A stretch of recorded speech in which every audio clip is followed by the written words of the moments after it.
Direito empresarial, obrigação dos empresários.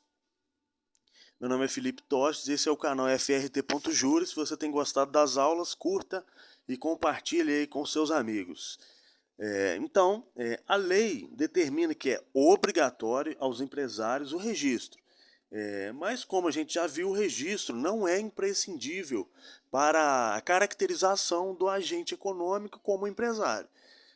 Com exceção do produtor agropecuário, a sua falta vai impedir que o empresário obtenha alguns benefícios legais, como por exemplo, salvo engano, a Oi passou por uma recuperação judicial, não terá direito a esse benefício, né, um empresário irregular, né, ou que possa requerer a falência de outro empresário. Então, o empresário sem registro continua a ser empresário, embora irregular. É uma observação. Ao empresário cumpre inscrever-se no registro público de empresas mercantis, né? E em sua inscrição deverá seu requerimento conter nome, nacionalidade, domicílio, estado civil e, se for casado, o regime de bens, além do capital da firma e o objeto e sede da empresa, né?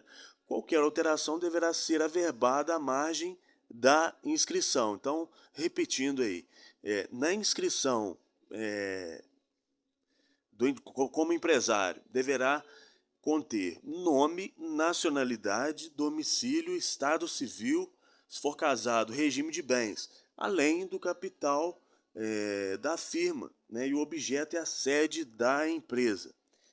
E qualquer alteração na empresa deverá ser também averbada aí junto ao registro público de empresas mercantis. Ok? Além de no registro serem arquivados e averbado no registro público de empresas mercantis os pactos e declarações antinupciais do empresário, o título de doação, herança ou legado de bens, clausulados de incomunicabilidade ou inalienabilidade. Também são averbados a sentença que decretar ou homologar a separação judicial do empresário e o ato de reconciliação. Então, tais atos não podem ser opostos a terceiros antes de arquivados e averbados aí no registro público de empresas mercantis. Terá a obrigação de escriturar os livros mercantis e deverá levantar balanço patrimonial anualmente. Todo ano fazer um balanço patrimonial.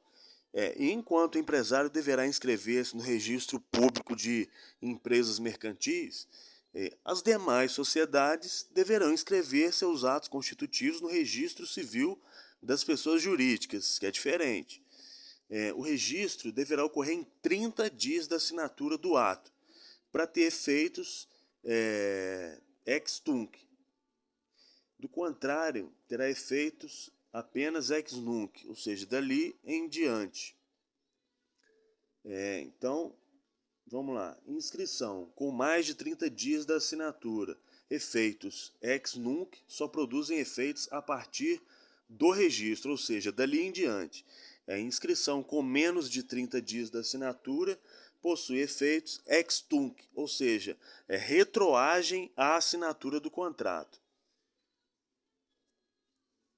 Então, o Sistema Nacional de Registro de Empresas Mercantis é composto pela Junta Comercial, com atribuição estadual, e pelo Departamento de Registro de Empresas e Integração, sucessor do antigo Departamento Nacional de Registro do Comércio. Então, a Junta Comercial é subordinada administrativamente ao governo do Estado e, no âmbito técnico, ao Departamento de Registro de Empresas e Integração.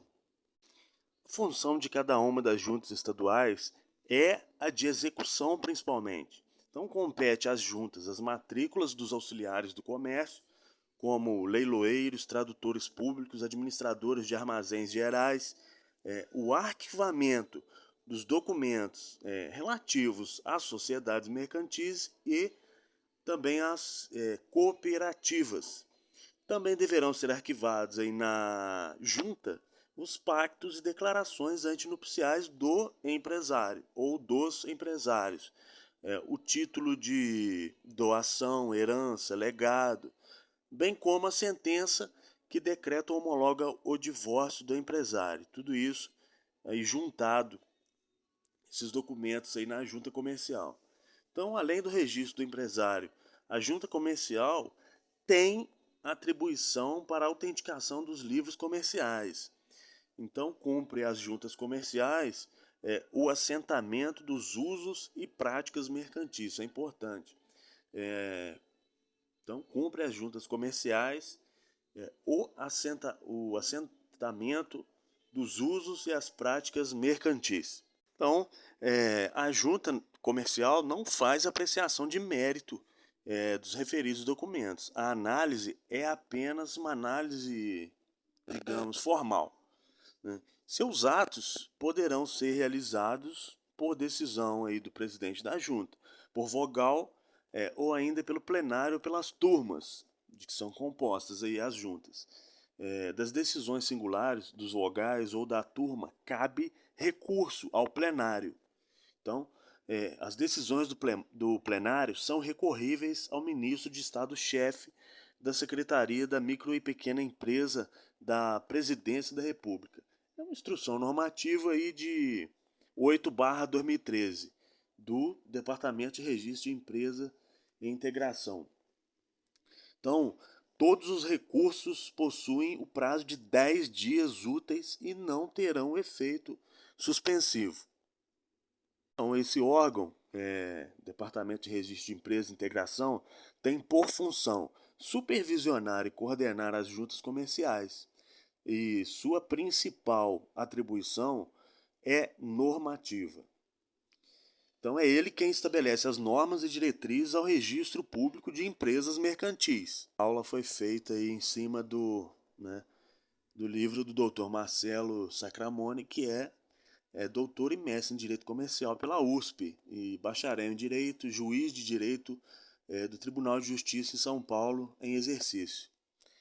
Muito bom, indico, recomendo aí a vocês. Escrituração dos livros empresariais. Então, além do registro, aos empresários é obrigatória a escrituração dos livros empresariais. Então, os livros podem tomar a forma de fichas, se escrituração mecânica ou eletrônica. Então, das duas formas aí. Dá uma acelerada para não ficar extenso o áudio aí da aula. Então, tem essas duas formas aí, a escrituração mecânica ou eletrônica. Se regularmente escriturados, os livros provam em favor do empresário. Caso não, apenas contra ele. Então, a importância aí dos registros, né? Então, para isso, precisam ser autenticados pelo registro público de empresas mercantis. É livro obrigatório, comum a todos os empresários, o livro diário, em que lançadas diariamente as operações empresariais. Outros livros são obrigatórios apenas se realizadas pelo empresário determinadas atividades. Então, é o caso dos livros de registro de ações nominativas, livro de livro de registro de duplicatas. Sem prejuízo, o empresário poderá adotar qualquer outro livro para auxiliar no registro de sua atividade como empresário. São os livros facultativos, como o livro caixa e contas, etc. Então, em regra, os livros são protegidos a partir do princípio do sigilo.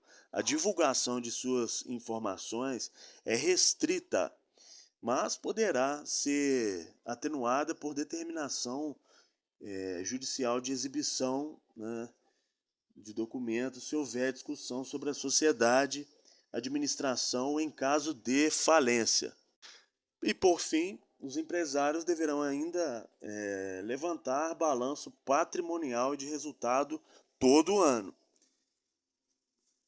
Quanto ao empresário inativo, A falta de arquivamento pelo empresário durante 10 anos consecutivos na junta comercial exige que essa notifique o empresário para se manifestar. Decorrido o prazo atribuído pela própria junta comercial, sem manifestação do empresário, a junta cancelará o registro do empresário. Cancelado o registro, o empresário passa a ser considerado irregular e perderá a proteção ao nome empresarial. Perderá a proteção ao nome empresarial. Nome empresarial. Então, o nome do empresário permite a identificação do empresário pelos demais envolvidos na atividade empresarial.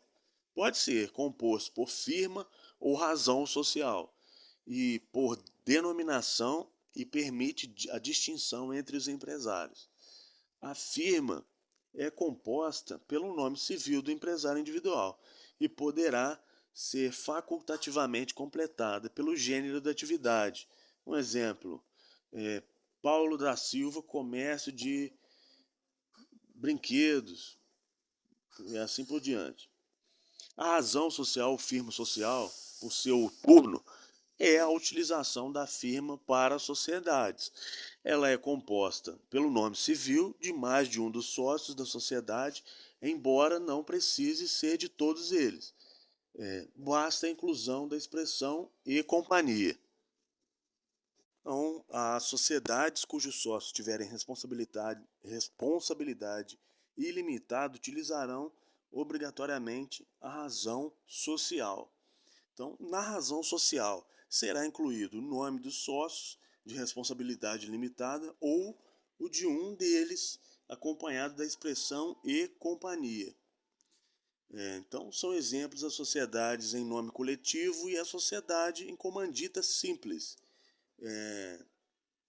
Então, nesse último exemplo, como há sócios de responsabilidade limitada e ilimitada, apenas os sócios de responsabilidade ilimitada devem figurar na razão social. Então, a denominação social, por seu turno, é a segunda forma de composição do nome empresarial. Então, a denominação é integrada por um elemento fantasia e pela atividade a ser desenvolvida. O ramo de atividade é obrigatório na denominação. Como elemento fantasia, será possível a adoção de qualquer nomenclatura. Poderá também ser utilizado como elemento fantasia o nome de um fundador, acionista ou pessoa que se pretende homenagear por ter auxiliado ou inspirado o desenvolvimento da empresa, ainda que não seja integrante da sociedade, da mesma aí, da empresa, né? Então, sociedade limitada poderá utilizar tanto firma quanto denominação. Sociedade limitada. Então, para diferenciar os demais tipos, deverá incluir a palavra limitada ou o LTDA ao final do nome. Essa possibilidade de adoção da firma ou da denominação também é conferida às sociedades em comanditas por ações e às EIRELIs. Então, nas comanditas por ações, caso adotem firma, os nomes dos sócios diretores que respondem ilimitadamente pelas obrigações sociais devem integrar o nome empresarial. Firma ou denominação, o nome empresarial deverá ser acompanhado da expressão comandita por ações. Então, as empresas individuais de responsabilidade limitada, por seu turno, deverão ter, ao final do nome empresarial, seja ele firma ou denominação, a expressão EIRELI. Para a formação do seu nome, há uma exceção legal.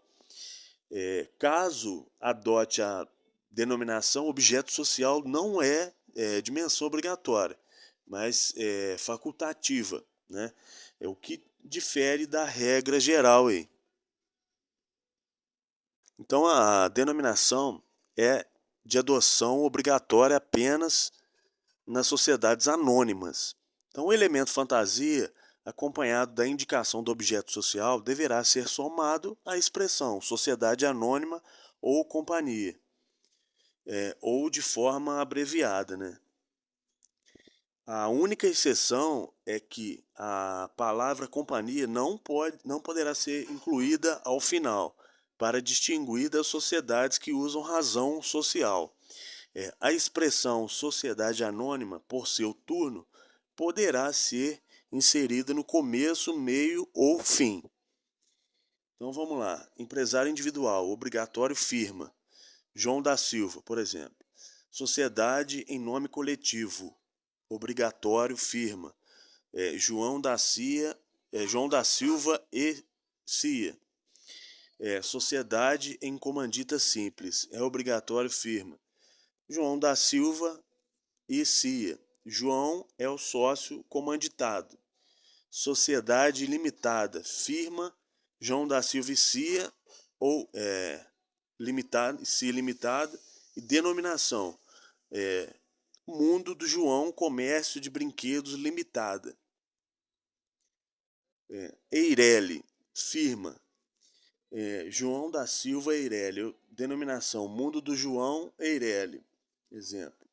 Sociedade em comandita por ações, firma, João da Silva e Cia, comandita por ações. João é o diretor nesse caso.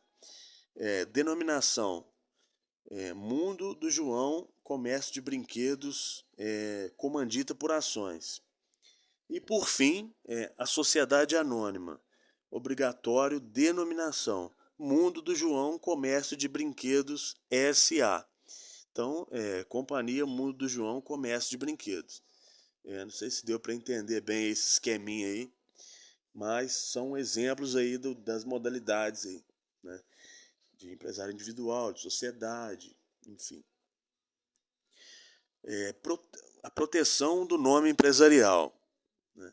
Sabemos aí que o empresário goza de proteção mediante seu registro aí. Então, o nome empresarial permite sua utilização exclusiva pelo titular, né? O que impede que consumidores sejam levados a erro por nomes semelhantes entre empresários. Por exemplo, McDonald's, eu não posso abrir um estabelecimento com a mesma finalidade com este nome, né?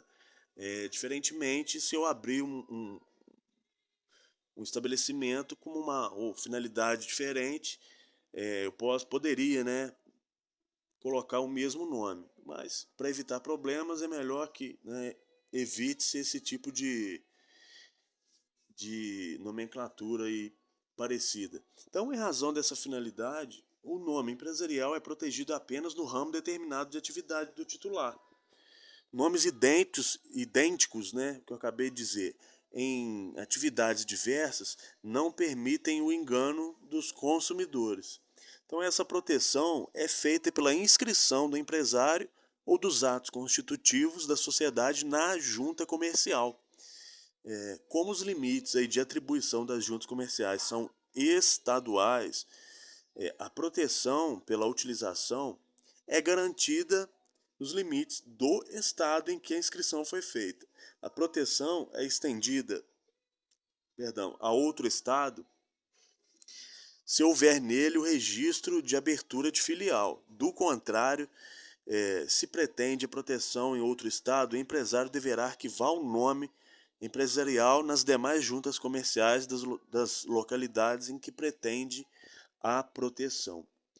Então, a comparação para evitar nomes idênticos ou próximos é feita entre os núcleos, desde que não sejam de uso generalizado. Nesses casos, a comparação é feita com os nomes por inteiro. Assim, finalizamos aí mais uma aula, e na próxima aula, dando sequência, vamos falar de estabelecimento empresarial. Valeu, um abraço, até a próxima aula.